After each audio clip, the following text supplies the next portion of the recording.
अस्सलाम वालेकुम दोस्तों, उम्मीद करता हूं कि आप सब खैरियत से होंगे। आज हम कंडीशनल सेंटेंसेस को डिस्कस करेंगे। कंडीशनल सेंटेंसेस को डिस्कस करने से पहले कुछ इंपॉर्टेंट चीज़ें हैं जो मैं आपको इब्तदा में ही बता देना चाहता हूं। ये बहुत इजी होते हैं और इनको ऐसे ही इनका हवा बना हुआ होता है कि कंडीशनल सेंटेंसेस पता नहीं कैसे होते हैं और इनको कैसे याद करना है और ये भूल जाते हैं, समझ नहीं आती कि कौन सी टाइप है। तो आज आपके सारे मसाइल जो कंडीशनल सेंटेंसेस से जुड़े हुए हैं वो इंशाल्लाह हल होने वाले हैं। तो सबसे बुनियादी चीज़ जो आपने याद रखनी है वो ये है कि कंडीशनल सेंटेंस जो होता है ये होता तो एक सेंटेंस है, लेकिन इसके अंदर क्या होती हैं, दो बातें होती हैं या इसके अंदर दो क्लॉजेज होती हैं। क्लॉज क्या होता है? क्लॉज यानी कि एक पूरा सेंटेंस अगर आप उठा के उसको किसी दूसरे सेंटेंस का हिस्सा बना देते हैं तो वो क्या बन जाती है, वो जो अकेला सेंटेंस था वो अब जब दूसरे सेंटेंस का हिस्सा बन गया तो वो उसकी क्लॉज बन गई। यानी दो क्लॉजेज होती हैं हर कंडीशनल सेंटेंस के अंदर। एक क्लॉज जो है उसको हम इफ़ क्लॉज कहते हैं और जो दूसरी क्लॉज होती है उसको हम मेन क्लॉज कहते हैं। ठीक है, अच्छा, दो हिस्से हो गए कंडीशनल सेंटेंस के। अब हम आ जाते हैं कंडीशनल सेंटेंस की टाइप्स के ऊपर। ठीक है, there are four main types of if sentences, या इनको कंडीशनल सेंटेंसेस भी कहा जाता है। These sentences are in two halfs, कि ये सेंटेंसेस जो होते हैं ये दो हिस्सों पर मुश्तमिल होते हैं और इन दोनों हिस्सों को क्या कहा जाता है? क्लॉजेस कहा जाता है। जो पहला इसका हिस्सा होता है इसको इफ़ पार्ट या इसको इफ़ क्लॉज कहा जाता है। जो दूसरा हिस्सा होता है इसको क्या कहा जाता है? इसको मेन क्लॉज कहा जाता है। ठीक है, और ये जो हैं इसके अंदर can, will, may, might, could, would, ये इसकी एक निशानी हो सकती है कि मेन क्लॉज के अंदर आमतौर पर ये वाले जो मॉडल वर्ब्स हैं ये उसके अंदर यूज़ होते हैं। अब जब हम इसकी टाइप्स को डिस्कस करना स्टार्ट करेंगे और मैं आपको टाइप्स की निशानियां बताऊंगा और आपको साथ ही साथ ये भी बताऊंगा कि आपने किस तरह की सिचुएशन में कौन सा कंडीशनल सेंटेंस यूज़ करना है, तो इंशाल्लाह आपका कंडीशनल सेंटेंसेस का जो मसला होगा वो क्या हो जाएगा, हमेशा के लिए हल हो जाएगा। तो जनाब, पहली जो टाइप है दैट इज़ ज़ीरो कंडीशनल्स। ठीक है, zero conditional is a structure use for talking about general truths. ठीक है, things which always happen under certain conditions.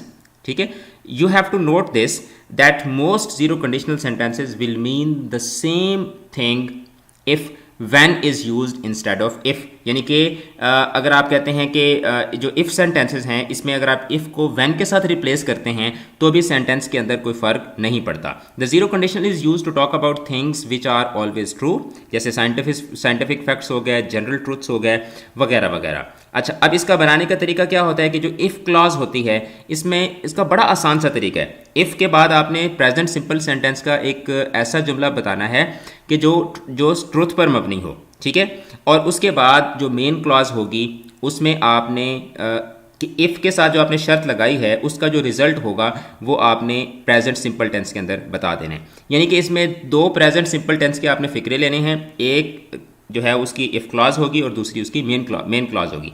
मिसाल के तौर पर, if you heat the water to 100 degrees, अगर आप पानी को 100 डिग्री तक बॉयल करते हैं, 100 डिग्री तक उसको गर्म करते हैं तो क्या होगा? पानी उबलने लग जाएगा, इट बॉयल्स। ठीक है, तो इफ़ के बाद ये देखें, इफ़ के बाद हमने जब कहा कि you heat the water to 100 degrees, तो ये you heat the water to 100 degrees ये क्या है?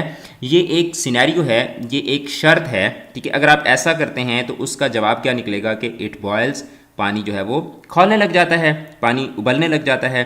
तो अब इसमें दो सिंपल सेंटेंस के, दो प्रेजेंट सिंपल के आपने टेंसेस लिए, एक में आपने शर्त लगा दी और दूसरे में उसका जवाब बता दिया, उसका आपने रिजल्ट बता दिया। तो इसको मेन क्लॉज भी कहा जाता है जो second part of the sentence होता है, और इसको रिजल्ट क्लॉज भी कहा जाता है। तो ये हो गए जीरो कंडीशनल्स। जब भी आपने हकायक की बात करनी हो, जब भी आपने साइंटिफिक या जनरल ट्रूथ्स की बात करनी हो तो उसमें आप जीरो कंडीशनल्स लगाते हैं। और जीरो कंडीशनल बनाने का तरीका क्या है कि इफ़ के साथ जो है वो जो इफ़ क्लॉज होगी उसमें इफ़ के बाद प्रेजेंट सिंपल टेंस होगा और जो मेन क्लॉज होगी उसमें प्रेजेंट सिंपल टेंस होगा। उसके बाद हम आ जाते हैं फर्स्ट कंडीशनल्स। फर्स्ट कंडीशनल्स के अंदर क्या होता है? First conditional is a structure use for talking about possibilities in the present और इन द फ्यूचर। ज़माना मौजूद के अंदर या आने वाले ज़माने में जो पॉसिबिलिटीज़ होती हैं, इम्कानात होते हैं, उनके हवाले से जब आपने बात करनी होती है, एक ऐसा काम जो अभी हो सकता है या आने वाले टाइम में हो सकता है, ठीक है, जो पॉसिबल है, जो हो सकता है, तो उस तरह के सिचुएशन के लिए आप फर्स्ट कंडीशनल यूज़ करते हैं। The first conditional is use to talk about things which are possible in the present और the future, things which may happen, जो हो सकती हैं। अब इसका बनाने का तरीका क्या है कि इफ़ क्लॉज जो होती है उसमें इफ़ के बाद प्रेजेंट सिंपल, यानी कि जीरो कंडीशनल और फर्स्ट कंडीशनल की जो इफ़ क्लॉज है ये सेम होती है। ठीक है, लेकिन जो इसकी रिजल्ट क्लॉज या मेन क्लॉज होती है उसमें डिफरेंस ये होता है कि जीरो कंडीशनल की जो मेन क्लॉज होती है वो भी प्रेजेंट सिंपल में होती है, जबकि इसमें चूंकि आपने पॉसिबिलिटी बतानी है इसमें आपने कोई फैक्ट नहीं बताना, तो इसमें आप क्या करेंगे, फ्यूचर सिंपल को यूज़ करेंगे। ठीक है, और फ्यूचर सिंपल में क्या आप यूज़ करते हैं, मे या कैन यूज़ कर सकते हैं। ठीक है, या विल भी आप यूज़ कर सकते हैं, क्योंकि फ्यूचर सिंपल सेंटेंस बनाने का फार्मूला यही होता है ना कि आप सब्जेक्ट के बाद विल शैल लगाते हैं और उसके बाद आप फर्स्ट फॉर्म ऑफ वर्ब लगाते हैं। अब इसके एग्जाम्पल को देखें, इफ़ यू स्टडी हार्ड, अगर आप मेहनत करेंगे, ठीक है, अगर आप मेहनत करके पढ़ेंगे तो फिर उसके बाद आपने उसकी पॉसिबिलिटी बतानी है, you will pass the test, you will pass the test. ठीक है, अब इसमें जो इफ़ क्लॉज थी उसमें इफ़ के बाद प्रेजेंट सिंपल टेंस, और जो मेन क्लॉज थी या रिजल्ट क्लॉज थी उसमें आपने क्या किया, उसमें आपने फ्यूचर सिंपल टेंस के अंदर उसका जो आपने शर्त लगाई थी उसका जो जवाब था वो आपने बता दिया। तो that much simple, that much easy. Conditional sentences बहुत ईजी हैं, बहुत ईजी हैं और बहुत ही मजे के हैं। उसके बाद जो सेकंड कंडीशनल होते हैं, सेकंड कंडीशनल के अंदर आप क्या करते हैं, second conditional is a structure used for talking about unreal situations in the present और इन द फ्यूचर। अब फर्स्ट कंडीशनल में और सेकंड कंडीशनल में फ़र्क क्या है कि फर्स्ट कंडीशनल के अंदर आप उन चीज़ों की बात कर रहे होते हो जो पॉसिबल होती हैं, जो रियल होती हैं, जबकि सेकंड कंडीशनल में आप क्या करते हो, उन चीज़ों की बात करते हो जो अनरियल होती हैं, जो प्रेजेंट में और फ्यूचर में क्या होती हैं, अनरियल होती हैं। आप जैसे ऐसे ही सिंपल एक सिनेरियो सा डेवलप कर रहे होते हैं, तो इस तरह की सिचुएशन में आप सेकंड कंडीशनल सेंटेंसेस यूज़ करते हैं। The second conditional is use to talk about things which are unreal, not true or not possible, यानी या तो वो सिरे से दुरुस्त ही नहीं होती या लगती तो दुरुस्त हैं लेकिन वो पॉसिबल नहीं होती।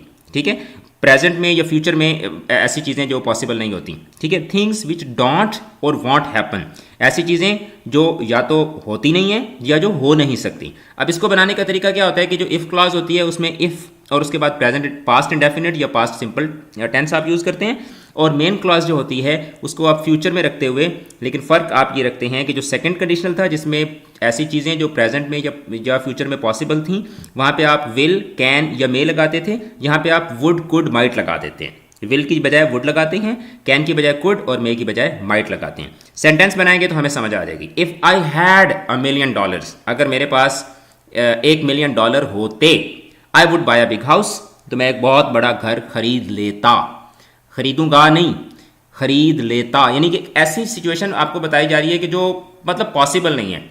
ठीक है, या जो हो नहीं सकती या होगी ही नहीं, मतलब एक सिर्फ बात की जा रही है। ठीक है, एक ऐसी शर्त कि अगर मेरे पास होते तो मैं आपको दे देता, मतलब है ही नहीं, और दिस मीन्स कि एक ऐसी बात की जा रही है कि जो कि पॉसिबल नहीं है। जैसे अब कोई बंदा हमारे पास आता है कि मुझे 1000 रुपये दे दे, मैं कहता कि मैं आगे से जवाब देता हूँ कि मेरे पास होते तो मैं आपको दे देता। दिस मीन्स कि मैं अगले बंदे को ये बता रहा हूँ कि this can not happen, this is not going to happen. तो इस तरह की जो सिचुएशंस होती हैं वहाँ पे हम सेकंड कंडीशनल सेंटेंसेस को यूज़ करते हैं। Third conditional sentences, third conditional sentence is a structure used for talking about unreal situations in the past, in the past. जो सेकंड कंडीशनल है इसमें आप अनरियल सिचुएशंस की बात करते हैं प्रेजेंट में और फ्यूचर में। थर्ड कंडीशनल में आप अनरियल सिचुएशंस की बात करते हैं पास्ट में। अच्छा, अब मैं अगर आपको शुरू से बताऊं तो जो जीरो कंडीशनल्स हैं उसमें आप ऐसी सिचुएशंस की बात करते हैं जो फैक्ट बेस्ड होती हैं, जो रियल होती हैं। सेकंड कंडीशनल जो फर्स्ट कंडीशनल सेंटेंसेस होते हैं उसमें आप उन चीज़ों की बात करते हो जो कि रियल होती हैं और जो पॉसिबल होती हैं, यानी कि वाकई नहीं होती बल्कि क्या होती हैं, वो फैक्ट बेस्ड नहीं होती बल्कि वो उनकी पॉसिबिलिटी होती है प्रेजेंट में या फ्यूचर में। सेकंड कंडीशनल के अंदर हम उन अनरियल चीज़ों की बात करते हैं जो कि प्रेजेंट में या फ्यूचर में जो है वो क्या होती हैं, वो पॉसिबल नहीं होती। थर्ड कंडीशनल के अंदर हम ऐसी चीज़ों की बात करते हैं जो अनरियल सिचुएशंस होती हैं और उनके हवाले से हम पास्ट में बात कर रहे होते हैं। The third conditional is used to talk about things which did not happen in the past, जो कि माजी में नहीं हो सकी। ठीक है, if your native language does not have a similar construction you may find this a little strange but it can be very useful. It is often use to express criticism or regret. अब हमारी चूंकि Urdu language है तो इसके अंदर भी ऐसा होता है कि अगर मैं पढ़ लेता तो आज मैं किसी अच्छी जगह पर होता, यानी मैं एक ऐसी सिचुएशन की बात कर रहा हूँ कि एक ऐसा काम मैं आपको बता रहा हूँ जो कि मैंने माजी में नहीं किया। ठीक है, अनरियल सिचुएशन है ये, एक ऐसी सिचुएशन जो पास्ट में नहीं हो, एक ऐसा काम जो पास्ट में नहीं हो सका और मैं उसका अफसोस या उसका पछतावा जो है वो मैं आपके साथ शेयर कर रहा हूँ। ठीक है, अच्छा, इसको बनाने का तरीका क्या होता है कि जो इफ़ क्लॉज होती है उसमें इफ़ के बाद पास्ट परफेक्ट टेंस और जो मेन क्लॉज होती है उसमें वुड, कुड, माइट, हैव और उसके बाद पास्ट पार्टिसिपल यानी कि पास्ट की थर्ड फॉर्म हम लगाते हैं। अच्छा, एग्जाम्पल के साथ हम देखेंगे तो हमें सेंटेंस समझ आ जाएगा। If I had studied harder, अगर मैंने सख्त मेहनत की होती, I would have passed the exam, तो शायद मैं इम्तिहान पास कर लेता, शायद मैं इम्तिहान पास कर लेता। वुड हैव, कुड हैव या माइट हैव, और उसके बाद आप क्या लगाते हैं, वर्ब की थर्ड फॉर्म, और उसके बाद आप अपना ऑब्जेक्ट जो है उसको आप मेंशन कर देते हैं। So that much simple guys. इसकी 4 टाइप्स थी, चारों की चारों टाइप्स हमने इसकी पढ़ ली हैं। उसके बाद हम इसकी थोड़ी सी एक्सरसाइज कर लेते हैं, ठीक है। थोड़े से सेंटेंसेस देख लेते हैं। अच्छा, जो जीरो कंडीशनल सेंटेंसेस हैं, जेन, ईट, टू मच, ये ब्रोकन सेंटेंस है। इसको आपने क्या करना है, इसको आपने जीरो कंडीशनल की फॉर्म में आपने इसको कंप्लीट करना है। तो इसको जीरो कंडीशनल की फॉर्म में हम कुछ इस तरीके से जो है वो कंप्लीट करेंगे। इफ़ जेन ईट्स, ठीक है, टू मच चॉकलेट्स, तो क्या होगा, if Jane eats too much chocolates she gets sick, she gets sick. अच्छा, इसी तरीके से जो सेकंड सेंटेंस है, इससे अगर आपने एक जीरो कंडीशनल सेंटेंस बनाना हो तो आप क्या कहेंगे, if you do not eat, ठीक है, यू डाई। अगर आप खाना नहीं खाएंगे तो अगर आप खाना नहीं खाते तो आप मर जाते हैं। अच्छा, you heat ice it melts. तो इसका जो कंडीशनल सेंटेंस है वो हम कैसे बनाएंगे, if you heat ice it melts, if you heat ice it melts. तो इस तरीके से आप क्या बनाते हैं, जीरो कंडीशनल सेंटेंसेस बनाते हैं। अब फर्स्ट कंडीशनल सेंटेंसेस की तरफ हम आते हैं। आप क्या करते हैं, आप जो फर्स्ट आपका जो इफ़ क्लॉज होती है उसमें आप प्रेजेंट सिंपल टेंस ही रखते हैं, जबकि जो आपका जो मेन क्लॉज होती है उसमें आप क्या क्या कर देते हैं, उसमें आप फ्यूचर सिंपल की तरफ ले आते हैं। तो simple, if you do not study, if you do not study, if you do not study, तो क्या होगा, you will fail, you will fail the test. If you do not study you will fail the test, ठीक है। अच्छा, उसके बाद जो second sentence है इसको हम किस तरीके से बनाएंगे, इफ़। अच्छा, अब यहाँ पे एक और चीज़ मैं आपको बता दूँ कि लाजमी नहीं है कि जो इफ़ क्लॉज है उसी से ही सेंटेंस शुरू हो रहा होगा। समटाइम जो सेंटेंस है वो मेन क्लॉज से शुरू हो रहा होगा और इफ़ क्लॉज बाद में आ रही होगी, जैसे ये सेकंड सेंटेंस है, ठीक है। I will lend you my umbrella if you need it, if you need it, if you need it, I will lend you my umbrella if you need it। इस तरीके से भी आप इस सेंटेंस को बना सकते हैं। अच्छा, ये थर्ड जो सेंटेंस है कि आपने बनाना है और फिर आपने नीचे कमेंट्स में मुझे बताना है कि आपका सेंटेंस जो है ये ठीक बना या नहीं। सेकंड कंडीशनल को देख लेते हैं। सेकंड कंडीशनल अगर आपको याद हो तो सेकंड कंडीशनल के अंदर हम क्या करते थे, हम जो मेन जो इफ़ क्लॉज होती थी उसमें हम रखते थे पास्ट सिंपल टेंस, ठीक है। और जो हमारी मेन क्लॉज होती थी उसके अंदर हम क्या करते थे, उसके अंदर हम कैन, कुड, मे, ठीक है, ये, और उसके बाद हम क्या लगाते थे, उसके बाद हम जो है वो सिंपल पास्ट टेंस जो था उसके अंदर हम इसको बनाते थे। इफ़ यू, ठीक है, if you left your job, if you left your job you could travel around the world. अगर तुम अपनी जॉब छोड़ देते, ठीक है, तो तुम पूरी दुनिया में क्या कर सकते थे, सफ़र कर सकते थे। Second sentence, if you nicer to him he dash lend you money, ये वाला सेंटेंस आपने बना के कमेंट्स में लिखना है। और जो थर्ड सेंटेंस है ये भी आपने कमेंट्स के अंदर मुझे लिख के बताना है। अच्छा, ये जो वर्कशीट है इसके जो आंसर्स हैं ये भी मैं आपके साथ शेयर करूंगा। उसके बाद थर्ड कंडीशनल्स को देख लेते हैं। थर्ड कंडीशनल्स के अंदर हमने क्या किया, थर्ड कंडीशनल्स के अंदर हमने ये किया था कि ये ऐसे सेंटेंसेस होते हैं जिसमें आप ऐसे अनरियल सिनेरियोज की बात कर रहे होते हैं जो कि जिनका आप पास्ट में रेफर कर रहे होते हैं, इनके कुछ रिग्रेट्स वगैरह जो हैं वो आप इसके अंदर बता रहे होते हैं। अच्छा, if he had not fallen, if he had not fallen asleep while driving, if he had not fallen asleep while driving he would not have crashed the car। If he had not fallen asleep while driving he would not have crashed his car, कि अगर वो drive करते हुए सोता ना, ठीक है, तो उसकी कार जो है वो क्रैश ना होती, ठीक है। या इसको आप इस तरीके से भी बना सकते हैं कि if he had fallen asleep while driving he would have crashed his car, ठीक है, कि अगर वो सो जाता तो उसकी कार जो थी वो क्रैश हो जाती। पॉजिटिव में भी आप बना सकते हैं और नेगेटिव में भी आप जो है वो सेंटेंस बना सकते हैं। तो दैट मच सिंपल गाइस, इतने इजी हैं जो कंडीशनल सेंटेंसेस हैं इनको बनाना।